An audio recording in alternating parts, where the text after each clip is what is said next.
Hey guys, so this week's project is my Jeep. I got my 22, 23, I don't know what it is, 22 392 in the shop here, and we are upgrading our control arms. When I built this thing, Metalcloak didn't make a long arm kit, so I got some Teraflexes on here. So you know what they say, if your suspension ain't gold, it must be old.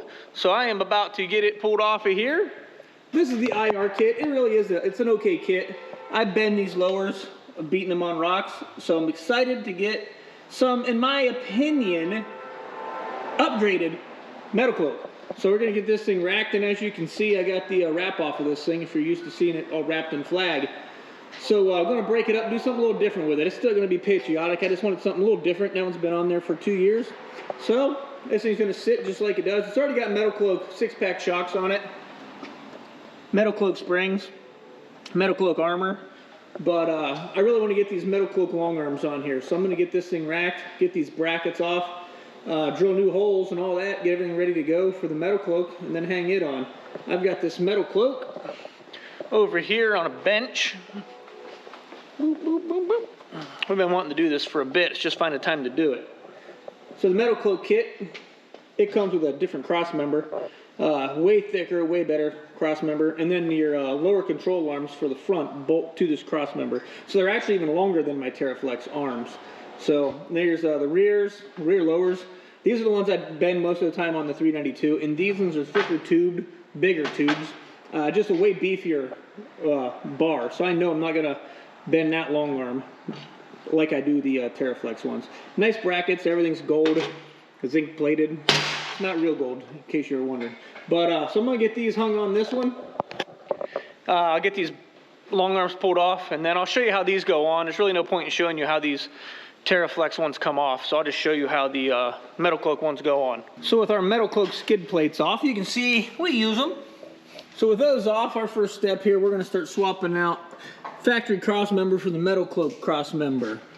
We're gonna get that out of the way, and then we'll get the Teraflex front brackets here off. This Teraflex kit had a cross member that went right here, but with the 392 I could never use it. It went across here, but it doesn't clear exhaust and pan. So I'm gonna get this out of the way first, and then I'll start checking fitment, and I'll show you how these brackets fit up in here.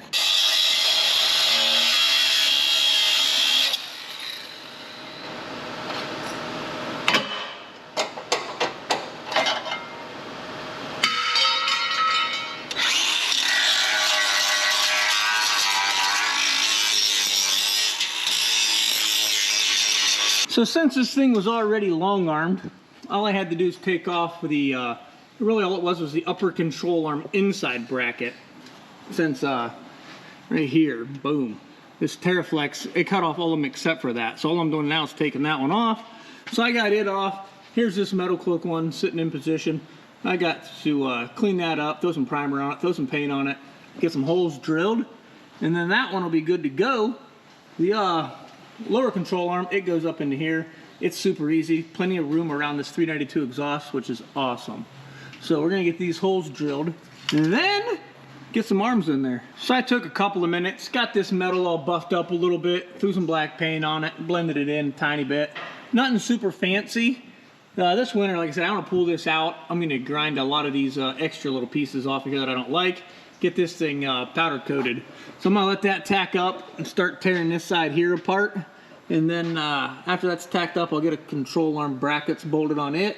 I've already drilled out, we gotta drill that hole there, and this hole here. That's the only holes you gotta drill for the upper control arm bracket. Lower control arm bracket utilizes this hole, and that one, and you don't have to add any. And also it goes through the cross member now, so you don't have to drill any holes for the lower front control arm. Just 2 holes, not bad. You got to bring them from nothing up to a 1/2 inch, so that's pretty easy. So I'm gonna get that dried and tear this side apart. All right, you guys ready for this? Check out that awesome fitment on the 392 catalytic converter. And on the 392 especially, you're gonna want to thread this one in here, because if not, you're not gonna get that bolt unless you want to pull your exhaust off, and I'm not that guy, I don't want to pull the exhaust off. So we'll get this long arm, upper long arm, thread it in here and get it hooked back up. But it's gold, so you know it's good, right? Metalcloak gold, but the fitment is awesome. Couldn't be happier with the fitment on this setup. Love it. So while I'm over here grinding off this leftover bracket here on the right front, Seth's in the back here pulling the left rear apart. That's the easier side of the rear. The right rear we got to drop the tank on, so we'll wait until the front's all the way ground before we start opening that up and getting fuel everywhere. So Seth's getting these ones apart. Arms are off, brackets are coming off. Then we're going to start getting these Metalcloak brackets on the frame, and I'll show you that. So we got this left rear bracket in here. You have to drill a hole right here on the bottom straight up, and then you also have to drill this hole here. Neither one of them are very hard. The rest of these holes, they got little plates that all line up in here and get it all in. And you can see, I love how this bar here drops down. The Teraflex one, they have you notch this mount so it can flex up here. I like how they Metalcloak just added an extra down to it, so it clears all of this. Whenever you fully compress it, you still got tons of room. Look at that massive lower bar. It's huge. So yeah, and then you also got this kick out here on this upper. So it gives you tons of room. So now we're gonna get the fuel tank out so we can get our Teraflex out of this side and Metalcloak in this side. So I don't remember if I showed you the front done or not, so here we are. Here's the bracket here. Like I told you, you had drill holes, yada yada. Huge beefy lower arms in now. Upper arm. While I was in here, I went ahead and took my upper bushings out. The factory bushings are junk. This is an Ultimate Dana 60, but it's still got the Cleveite regular bushings. I had, when I put this together, I used some Rock Jock bushings, and they got me by. But right now I've got the Metalcloak Duracloaks in here. So now, that's this one here. This one here, in an Ultimate 60, this here tends to get a little lazy, so I'm going to throw a couple of spot welds on this back side. Snap rings on this side, I don't want to distort it. So I'm going to throw a couple extra, I'm going to throw probably 4 spot welds right there to hold that one in nicely. And then on the rear here, we got it all the way done. And we are dropping the tank now. Not all the way, drop it down a good halfway. You got to clear the frame rail so you can get in here and do your work. Makes it a lot easier. You can get this bracket here on the inside up on those holes right there. So that goes in there. That is theoretically your nuts. Nuts. No. So we got the tank drop down so we can get in there and do that. You can see they come through here, and that's your basically a nut cert, if you will, but a manly nut cert, not like a little girly nut cert. So we're gonna get this bracket bolted on here, and then I'll show you what we got next. Fuel tank's back in. Long arms are done. We gotta take it to the alignment rack here yet. Seth's tightening up a bunch of bolts, but as you can see, new lower bracket, new upper bracket. Look at that big old arm, man. Woo! Arms in, arms in. Got skid plates back on here. Metalcloak engine, you can see we use them. Metalcloak transfer case, transmission, fuel tank. Got a little ding right there. I smacked that one good. But on the rear, the brackets, this upper and lower brackets all in one. But nice big arms, and you can tell they're so big. I love this whole kit here. It's awesome. So Seth's gonna tighten them up. We did not have to take the exhaust off on the 392, so that was nice. But you do got to think far enough ahead. And when you go to put your upper in here, keep the bushing end in your bracket when you bolt your bracket on. So then you can just thread this in later. So I love it. It looks awesome. I'm gonna get it on the rack and then I'll pull it outside and I'll show it to you again because you can't see too much of this. Come on down, Seth. I love the sound of that rack coming down. This thing's gonna sit at the same height as before. None of that's changing. It's just going to articulate more with these sweet new gold arms.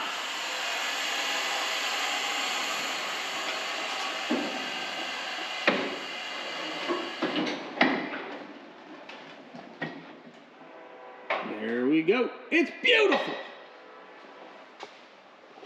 Go ahead and get this thing pulled around. Set it over the alignment rack. We're going to measure it over there. Measure pinion angles first. And caster.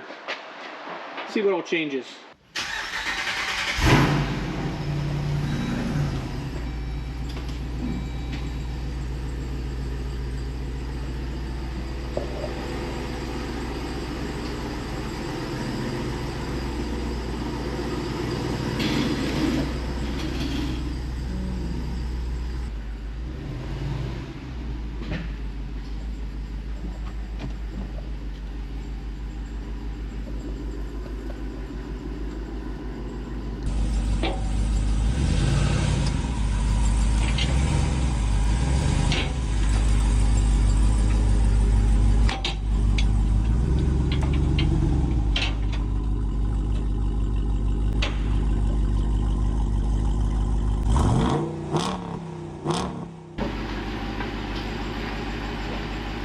And I do think it's important to note that I did buy this Metalcloak suspension. All of this Metalcloak I've bought. Everything on this Jeep I've bought. There's nothing here that's sponsored. Metalcloak didn't give me anything. Granted, I do get a dealer discount, but I could have had a dealer discount on any suspension that I wanted. I still chose Metalcloak because I truly believe that it is the best suspension money can buy. There's different applications where I would have went with a different Metalcloak suspension, but this is my favorite suspension, and that's why it's on my Jeep. So as you can see behind me, we got the long arms in, we got the track bars in. I'll show them to you. I got a chance to drive this thing for a couple of days, and I can tell you that the difference is night and day. The bushings in these just ride so much better than the Teraflex IRs. Let alone the flex. These arms now have side-to-side flex, where before they didn't. They had a round and a circle flex, but they had hardly any side-to-side. These Metalcloak bushings have way more flex, and it rides so much better. When I hit a bump and things like that, I drive this thing all the time, so I know the difference pretty quick. You can definitely tell. But Metalcloak track bars are in. Nothing crazy there. They're just nice track bars with a nice bushing in them. The difference that I'm noticing is all in the bushings of these long arms. So it's all on there. You can see it. It's installed and super nice. I love it. So I'm gonna get this thing on the Metalcloak Flex trailer here, probably at Smoky Mountain, and compare it. And the only difference is going to be Teraflex arms to Metalcloak arms. So I'm curious to see what the difference is in flex numbers. I know it's going to be something, but more than anything, the ride quality is so much better. So there's a little front shot for you. Woo-wee! It'll probably go up a little higher than that, but that's where I felt like stopping.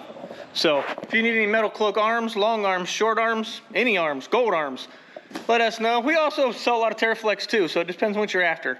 For me, it's Metalcloak or nothing. Have a good one.